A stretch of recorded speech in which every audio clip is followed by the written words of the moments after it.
और सबसे मज़ेदार, मेरा देश आत्मनिर्भर हो रहा है। भाई के पास झूला है और भाई बिजनेसमैन है, आत्मनिर्भर है। धुआंधार वाटरफॉल पहुंचने तक आपको दिखेंगी।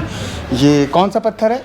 ये बाकी तो कुछ आइटम बाहर से आने लगा, बाकी मेन लोग आते हैं, हमारा मसाला लेके जाए अथवा ना जाए, पर हम सबके लिए ही निःशुल्क पिलाते हैं। सूखी बेर है जो झाड़ से गिरती है ना, वो वाली बेर है। इसको धुल के पका जाता है, जासून बना के डाला। तो धुआंधार की इस जर्नी में हमने यहाँ पर माँ नर्मदा को बहुत करीब से देखा।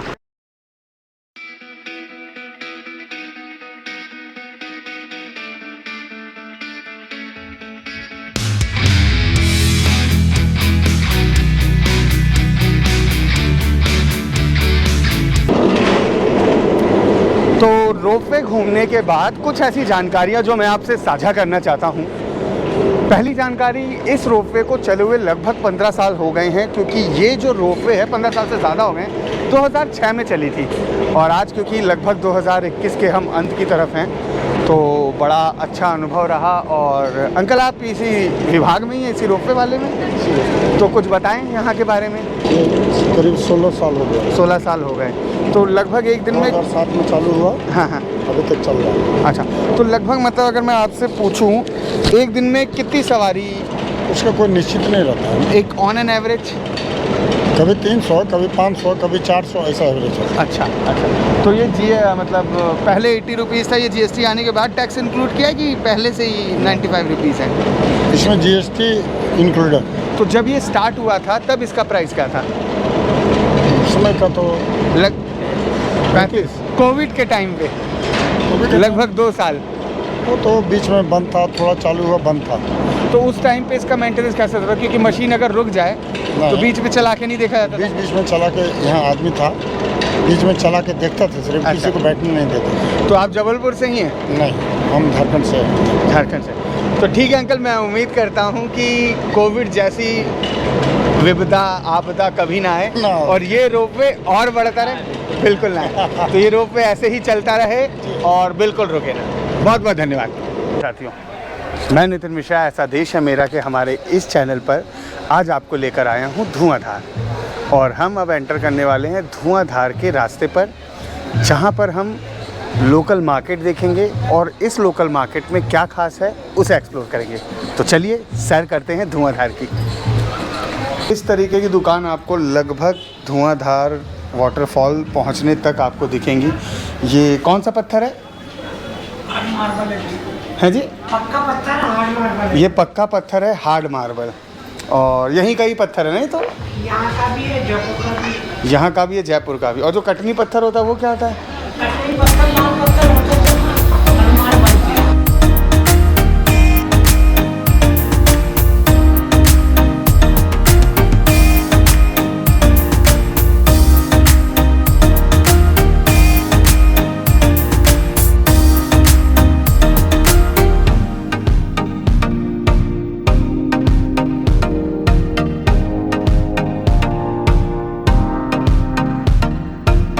हैं ये मतलब यहीं के कलाकारों से आप बनाते हैं? पुराने कलाकार हैं या किसी जगह से स्पेशल कलाकार हैं? कुछ बाहर से भी आती हैं और यहाँ के भी कुछ लोग हैं। क्या नाम है आपका? निश्चल तिवारी। तो तिवारी जी, ये बताएं कि ये जो मूर्तियां हैं बाहर से भी बन के आती हैं कि कलाकार आके यहाँ बनाते हैं? वो दोनों तरीके से होता है। अच्छा। मूर्तियाँ भी बाहर से आती हैं और कलाकार भी आते हैं बाहर से, वो भी यहाँ रह करके कुछ दिन फिर यहाँ बना के जाते हैं। तो आमतौर पे बाहर के कहाँ के कलाकार बुलाते हैं आप? ज़्यादातर जयपुर के आते हैं। जयपुर के आते हैं। अशोक कुमार। तो कुमार जी, अशोक कुमार जी, ये मतलब आपने बनाई है कि किसी और ने बनाई है? ये माल बाहर से आता है सर। कहाँ से? ये तमिलनाडु से आता है। ये तो खैर तमिलनाडु वाले ही जो शिव जी हैं उनकी वो है। जी जी, ये वहाँ से आते हैं और ये जो माल है ये हम लोग बनाते हैं, ये शिवलिंग वगैरह। ये कहाँ का पत्थर है? यहीं का? ये बेड़ाघाट का पत्थर है। अच्छा, एक चीज़ और बताएं, ये क्या कॉस्ट है इन मूर्तियों की?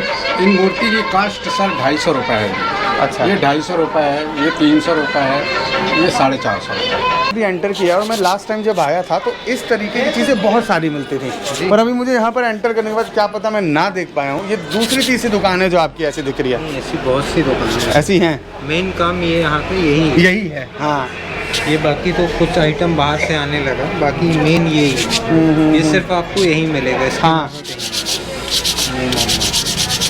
चलिए बढ़िया है। तो ये जो दुकान है, मैं अपने सारे व्यूअर्स को बताऊं कि यहाँ पर अलग अलग डिज़ाइन हैं और यहाँ पर आप अपने परिवार के या किसी भी शख्स का या कोई भी रिलेटिव है या कोई रिलेशन है उसका नाम यहाँ पर आप इसमें मतलब डिज़ाइन बनवा सकते हैं। टाइप से लिखा है। हाँ, काइंड ऑफ सिंबल देखिए, अनिल, दादा, सुषमा, तुषार, वर्तिका। यार एक चीज़ जो मैंने फेस की और वही मैं आपसे बोलना भी चाहता हूँ, इस तरीके की चीज़ें बाहर के लोग बना तो लेते हैं पर उनको कैरी करने में, अपने यहाँ ले जाने में बड़ी दिक्कत होती है।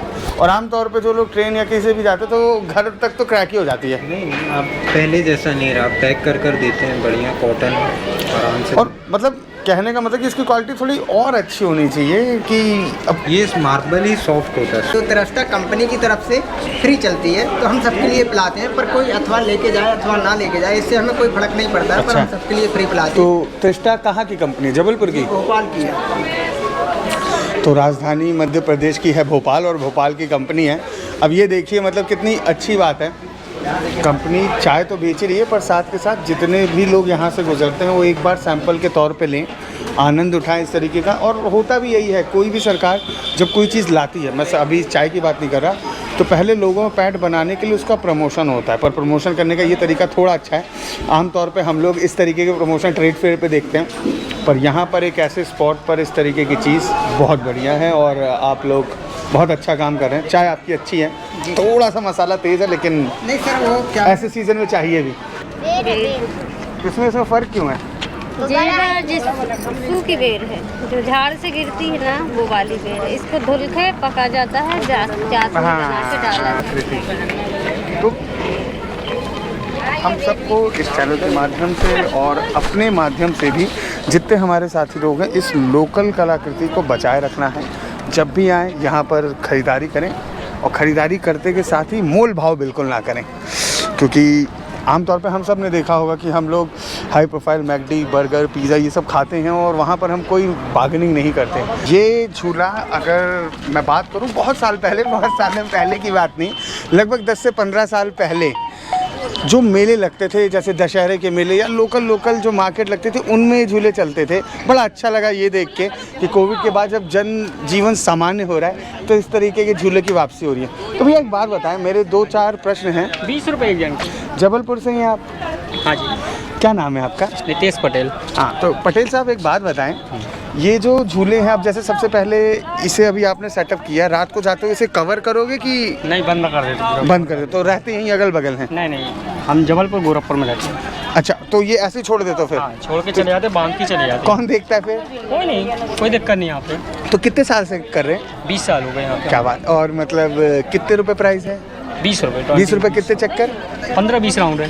क्या बात है। मतलब बचपन ना इन्हीं चीज़ों में ज़िंदा रहता था। जो 90s के लोग हैं वो इस चीज़ को समझ सकते हैं और बहुत बढ़िया प्रयास है भाई।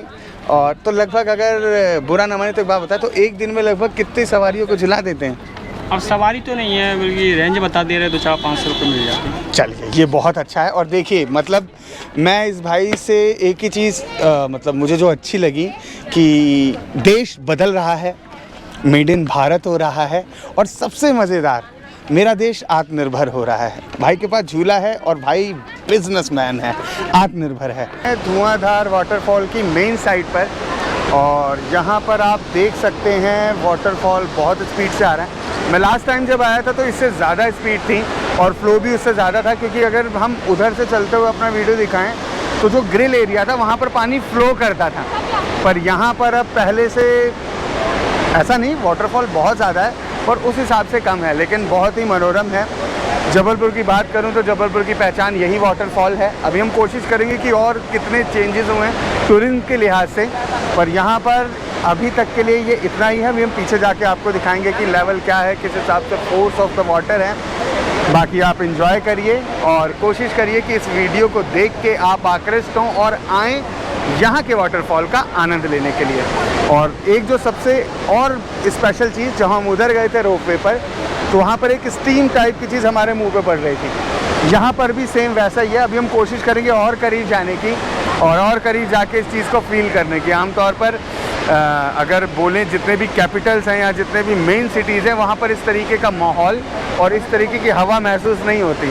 तो यहाँ एक अलग ही आनंद है। भीड़ है तो हम ज़्यादा देर ना करते और साथियों को मौका देते हैं और कोशिश करते हैं, और आप भी कोशिश करिए जब भी आपको लॉन्ग वीकेंड मिले तो आप ट्राई करिए यहाँ पर आने की और यहाँ की इस व्यू को एंजॉय करने की।